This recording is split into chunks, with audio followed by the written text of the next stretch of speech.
Hi guys, Vicky from Trylessmeat and welcome back to my channel. I've run out of soy milk and I thought, what am I going to do today? So, I found some almonds. I've soaked them in a jar. I'm going to show you how easy it is to make your own nut milk. I'm using almonds, but you can use any kind of nuts you've got, or seeds if you can't have nuts. So let's get into it. We're going to add you can see how big they are now. They've gone quite soft. So we're going to add the soaked almonds, but you can use any nuts, with 4 cups of water.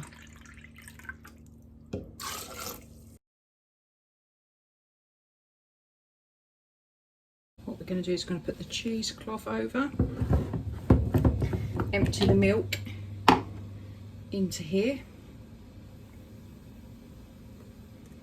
and what we're going to be able to do is strain and make sure that all the bits of nuts stay in, but the milk goes into the container, if that makes sense, because there's little bits of nuts that we don't want in our milk.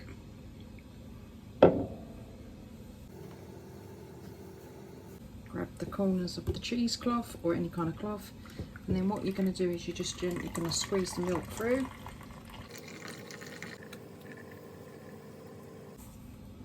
Then that's all the nuts. So into a jar.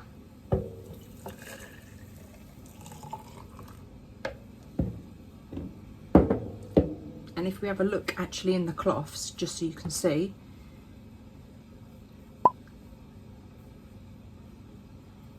that's all the nut.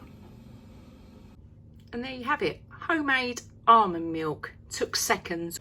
And that's all the almonds that have come out, so you can add that in cooking if you want to, or put it on your compost bin. And I hope you enjoyed that recipe. For more hints, tips and ideas and all things less meat and vegan, click the subscribe button.